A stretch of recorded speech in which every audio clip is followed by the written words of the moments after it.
Olá pessoal, nessa aula aqui eu vou continuar fazendo mais definições e propriedades dos números reais, ainda do ponto de vista genérico, sem precisar olhar a reta real da maneira geométrica que você conhece, que tem uma origem, tem números positivos, números negativos, racionais, irracionais. Não precisa ainda você ficar pensando dessa maneira. Depois você vai ter que pensar dessa maneira, não vai ter jeito, mas ainda não precisa. A proposta é ensinar vocês formalismo matemático já nas primeiras aulas. É claro que eu vou tomar todo um cuidado aqui. E o bacana é que vocês vão estar aprendendo esse formalismo por meio de uma coisa que vocês já conhecem. Então, vocês podem ficar fazendo comparações. Depois eu vou mostrar como é que constrói os números reais, né? Eu já falei que essa construção já está feita lá no curso de análise na reta, que já está as aulas lá no YouTube, mas você não precisa olhar agora, você pode olhar no momento certo. O que você tem que se preocupar agora é aprender o formalismo que está acontecendo aqui. Certo? Então, eu relembro que a gente está assumindo a existência de um conjunto com uma operação de soma e uma operação produto, certo? Duas operações fechadas e com um monte de propriedade lá, que a gente assumiu. E também a gente está assumindo a existência de um P contido em R, né?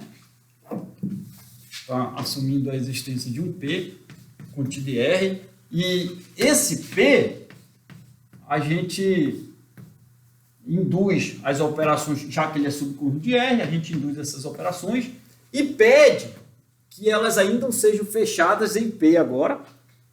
E daí a gente provou, e a gente pediu mais uma coisa, que vale uma propriedade chamada tricotomia, né? É o seguinte, um número real, ou ele está em P, ou menos ele está em P, lembra que é o simétrico dele, né? Ou ele é o vetor, é o elemento nulo da soma em R, né? Essa aqui é a tricotomia. Então foram essas as propriedades que a gente pediu para P. E aí depois a gente usou a existência desse camarada para definir os números positivos, porque a gente definiu essa desigualdade aqui, né?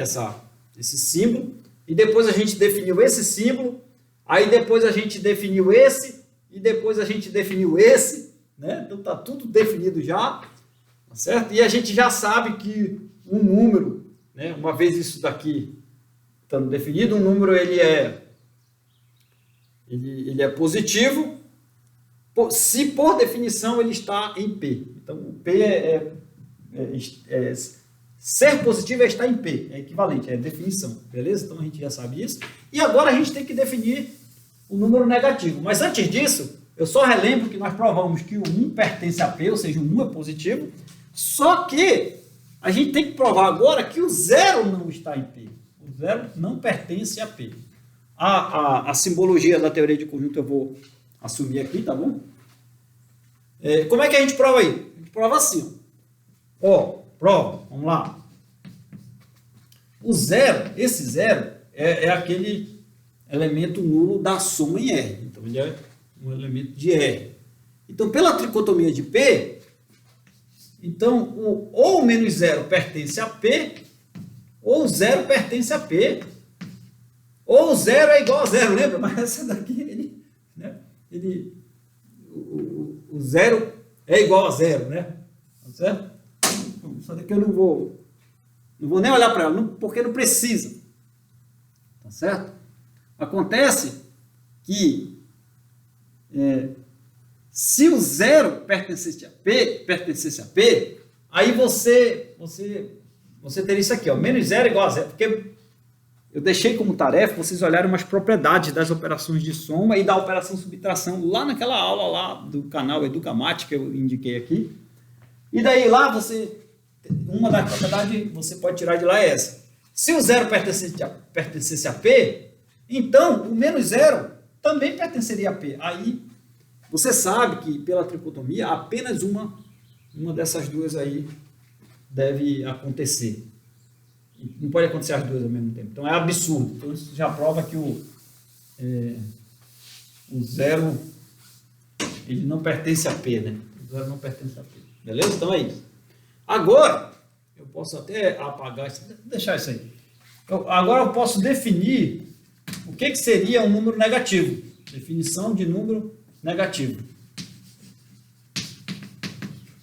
O número ele vai ser negativo, por definição, é quando ele é menor do que o zero.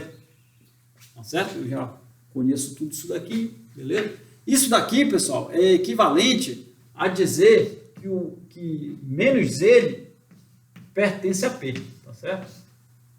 Então você pode verificar aí isso aí que eu estou dizendo, tá bom? Aí agora, então, definido o número negativo, beleza.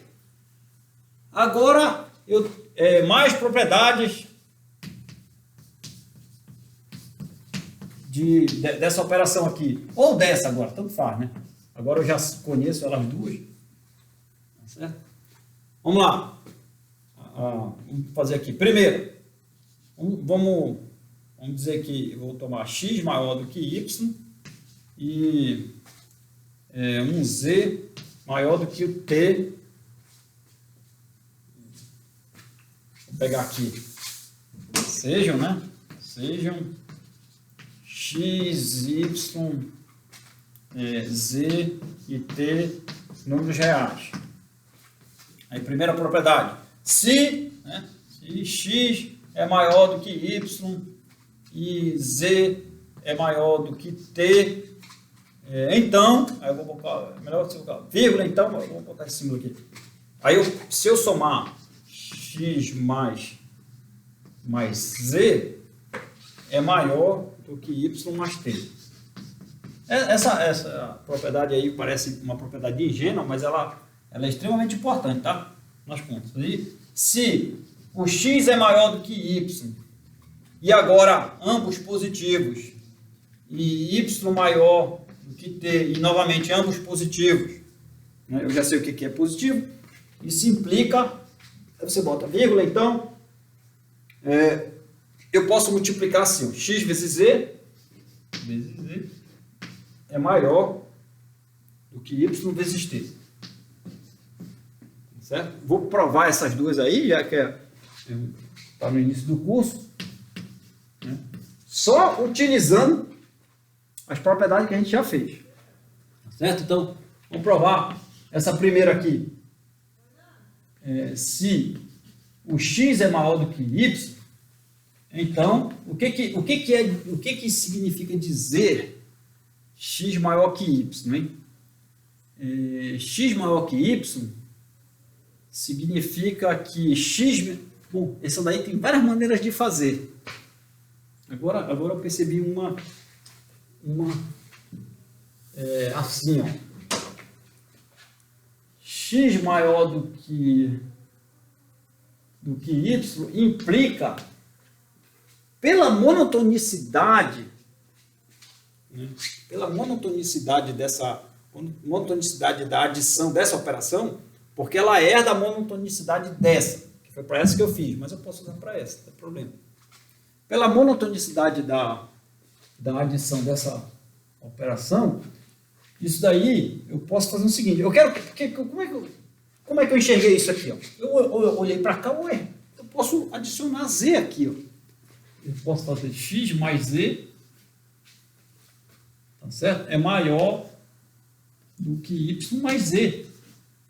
Para todo z real. O que é isso? É a monotonicidade da adição para essa operação que foi herdada dessa, que foi para essa que eu fiz lá. Beleza? Tá. Aí agora eu faço a mesma coisa, aí já apareceu o x mais z. Já estou ensinando vocês como é que você enxerga a demonstração. Aí você escreva aqui, né? Pela monotonicidade da adição desse símbolo aqui. Aí agora eu vou fazer aparecer esse outro, y mais t. Aí eu venho para cá, por hipótese eu tenho z maior do que t. Z maior do que t, essa é a minha hipótese. E eu sei, aí eu quero que apareça y mais t. Então eu coloco o y aqui, ó. Z mais y é maior do que t mais y para todo y pertencente a R, e eu não me preocupo com a ordem que eu vou colocar aqui, porque eu sei que essa operação ela é comutativa. Então, novamente, monotonicidade da adição com relação a esse símbolo, tá certo? Aí daí agora, o que eu faço? Aí já apareceu o outro. O outro era esse aqui, ó. Tá na ordem lá trocada, mas não importa porque é comutativo. Aí, claro, eu uso transitividade.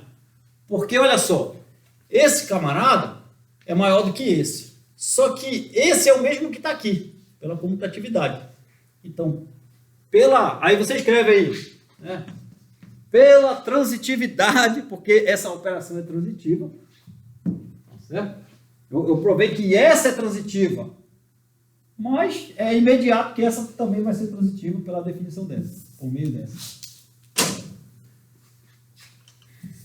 Então, pela transitividade, escreva aí, o x mais z é maior do que o t mais y. Para todos os números reais aqui, para qualquer número real. Então está provado aqui, ó. Beleza? Só usar a comutatividade aqui. Então, ok? Deixa eu ver quanto tempo eu tenho. Bom, beleza. Tá bom. Esse aqui, exercício. Tá certo? Até escrever. Segundo, exercício. Como é que você vai fazer? Ah, meu amigo. Só usando as propriedades. Você vai usar aqui, cara, a monotonicidade da multiplicação e também transitividade. Deve ser bem parecido. Beleza? Então, essa aula era isso aí. Vamos para a próxima. Um abraço.